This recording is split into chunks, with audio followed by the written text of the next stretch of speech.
DJ ঢাকতে এবার পাল্টা হুমকির অভিযোগ। এবার বিজেপি নেতাদের বিরুদ্ধে হাইকোর্টে ভাইপো অভিষেক বন্দ্যোপাধ্যায়। বিজেপি নেতাদের বিরুদ্ধে এবার হুমকি ভাষণের অভিযোগ করছেন অভিষেক বন্দ্যোপাধ্যায়। ডিজে হুমকি মামলায় সওয়াল করতে গিয়ে পাল্টা হুমকির ভাষণের অভিযোগ বিজেপি নেতাদের বিরুদ্ধে। অভিষেক বন্দ্যোপাধ্যায়ের ভোটের সময় বিজেপি নেতাদের ভাষণেও শত্রুতাপূর্ণ মনোভাব ছিল। ঠিক কি বক্তব্য, কি অভিযোগ অভিষেক বন্দ্যোপাধ্যায়ের, আমরা আরো বিস্তারিতভাবে জানবো। এই মুহূর্তে সরাসরি রয়েছেন হাইকোর্ট থেকে আমাদের প্রতিনিধি অর্ণবাংশ নিয়োগী। অর্ণবাংশ,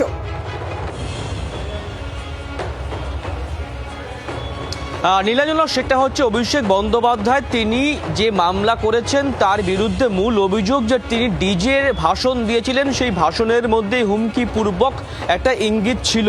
সেই মামলায় যখন কলকাতা হাইকোর্টে রক্ষা কবচ চেয়েছেন অভিষেক বন্দ্যোপাধ্যায়, ঠিক সেই মামলাতেই কিন্তু অভিষেক বন্দ্যোপাধ্যায় এবার বিজেপি নেতাদের বিরুদ্ধে পাল্টা অভিযোগের আঙুল তুলছেন। তার কি বক্তব্য? তার বক্তব্য, নির্বাচনের প্রাক্কালে যখন একাধিক বিজেপি নেতৃত্ব, কেন্দ্রীয় নেতৃত্ব, রাজ্য নেতৃত্ব ভাষণ দিচ্ছিলেন, সেই সময় তার বিরুদ্ধেও হুমকিপূর্বক ভয় দেখানোর মামলা অভিযোগ ছিল।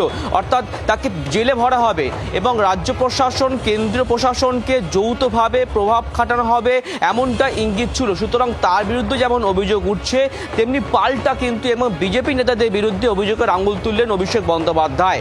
তিনি যে মামলা করেছেন সেই মামলায় 17টি অভিযোগ তুলে ধরেছেন, যেখানে রাজ্য নেতৃত্বের নাম করে তারা কি ভাষণ দিয়েছিলেন সেই পাল্টা ভাষণ তথ্য তিনি তুলে ধরেছেন। এবং তার স্পষ্ট বক্তব্য, সেই ভাষণগুলির মধ্যে রয়েছে হুমকি, রয়েছে ভয় প্রদর্শন। এবং তিনি যেমন ডিজে মামলায় তিনি যেমন স্টার ক্যাম্পেনার হিসেবে বক্তব্য রেখেছিলেন, তেমনি পাল্টা কোনোভাবে কম যায়নি বিজেপি নেতৃত্ব। সেইগুলো উদাহরণ তুলে ধরে তিনি নিজের সপক্ষে যুক্তিজাল তুলে ধরেছেন। আগামী সপ্তাহে এই মামলা যখন শুনানি হবে, সেই সময় তার আইনজীবীরা আরও গভীরভাবে সেইগুলি বিশ্লেষণ করবে আদালতের কাছে। অর্ণবাংশ, সেক্ষেত্রে আদালতের এই বিষয়ে কোনো পর্যবেক্ষণ, যখন অভিযোগ অভিষেক বন্দ্যোপাধ্যায় আবার পাল্টা বিজেপি নেতাদের বিরুদ্ধে করছেন বা তিনি নিজের সপক্ষে যে যুক্তি প্রমাণ তুলে ধরছেন? নীলাঞ্জনা, প্রথমার্ধে যখন এক মাস আগে এই মামলা হয়, সেই সময় কলকাতা হাইকোর্টের বিচারপতি বলেছিলেন যে আপনার ভাবা উচিত ছিল, আপনি ক্ষমতায় আছেন, আপনার এই ভাষণের কিন্তু পাল্টা অনেক কিছু হতে পারত যদি রাজ্যে পালাবদল না হতো। কিন্তু আজকে এক মাস পর তিনি যখন এই মামলা করছেন, সেই মামলার মধ্যে যখন তিনি পাল্টা অভিযোগের আঙুল তুলছেন, সেই সপক্ষে এখনো অবধি হাইকোর্টের কোনো পর্যবেক্ষণ নেই।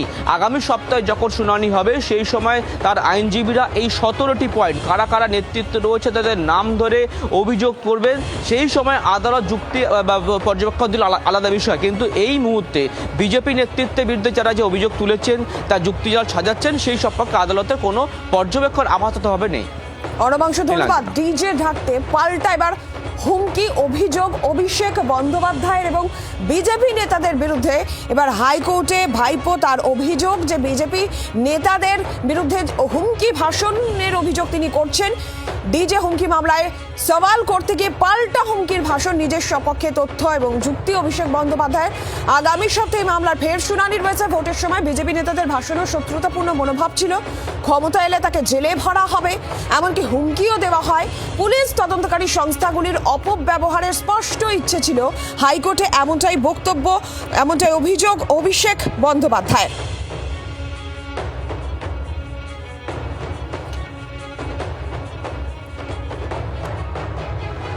কলকাতার হাইকোর্টে দায়ের করা মামলায় তুলে ধরা হয়েছে বিজেপি নেতাদের হুমকির ভাষণ।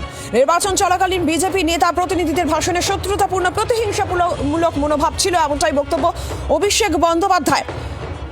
ক্ষমতা এলে তাকে জেলে ভরা হবে, যার মধ্যে পুলিশ প্রশাসন, কেন্দ্রের অন্যান্য তদন্তকারী সংস্থাগুলির অপব্যবহার করার সুস্পষ্ট অভিপ্রায় ছিল, এমনটাই নিজের সপক্ষে যুক্তি দিয়ে অভিষেক বন্দ্যোপাধ্যায়ের বক্তব্য। তার বিরুদ্ধে মোট 17টি হুমকিপূর্বক ভাষণের সারাংশও তুলে ধরা হয়েছে এই মামলায়। অভিষেক বন্দ্যোপাধ্যায় নিজের সপক্ষে সেই সারাংশ তুলে ধরেছেন, আর সেই তালিকায় একাধিক বিজেপি নেতার ভাষণও রয়েছে। রাজনৈতিক প্রতিক্রিয়া নেব।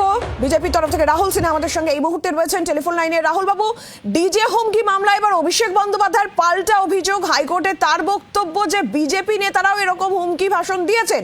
17টি এরকম ভাষণ আদালতে তুলেও ধরা হয়েছে যে শত্রুতাপূর্ণ মনোভাব ছিল, এমনটাই তার বক্তব্য, অভিষেক বন্দ্যোপাধ্যায়ের বক্তব্য। এমনকি তাকে ক্ষমতা এলে জেলে ভরা হবে, হুমকি দেওয়া হবে, পুলিশ তদন্তকারী সংস্থাগুলির অপব্যবহারের স্পষ্ট ইচ্ছে, এটাও তার বক্তব্য। না না না, ক্ষমতায় এলে জেলে তো ভরা হবেই, কারণ অপরাধ করেছে। সারা বাংলার মানুষ ক্ষিপ্ত যে চোর কেন এখনো বাইরে। বিজেপির উপরে লোকেরা গালিগালাজ করছে যে কেন চোর এখনো বাইরে। আমরা তো আইনকে শ্রদ্ধা জানাই বলে আইন মোতাবেকে যা হওয়া দরকার সেই কাজ করা হচ্ছে। কিন্তু যে ভাষায় একজন কেন্দ্রের স্বরাষ্ট্রমন্ত্রীকে উনি প্রকাশ্যে যা ভাষা ব্যবহার করেছেন, এই রকম ভাষা কেউ বিজেপির ব্যবহার করে। অতএব এখন ওই কে কোথায় কি বক্তব্য রেখেছে সেটা দিয়ে ডাল বানানোর চেষ্টা হচ্ছে। যদি বক্তব্য রেখেছিল তখন কেন তাদের বিরুদ্ধে মামলা করলো না? তখন তো ওদের সরকার ছিল, তখন কেন পুলিশ কেন ব্যবস্থা নেয়নি? অতএব সেই কারণে এখন বাঁচার জন্য বুঝে গেছে ডিজে মামলায় ফেসে গেছে। আর ডিজে মামলায় কণ্ঠস্বরের পর এখন তো সেই কণ্ঠ আরো মামলায় মিলে যাবে। অতএব সেই চিন্তাতে মামলার মোড়কে অন্যদিকে ঘুরিয়ে দিতে এই সমস্ত অপরের কণ্ঠস্বর হাজির করে নিজের কণ্ঠস্বরকে ধামাচাপা দেওয়ার চেষ্টা করছে। কিন্তু এতে খুব বেশি লাভ হবে বলে আমার মনে হয়। বাংলার আওয়াজ, বাঙালির আবেগ, জি 24 ঘন্টা।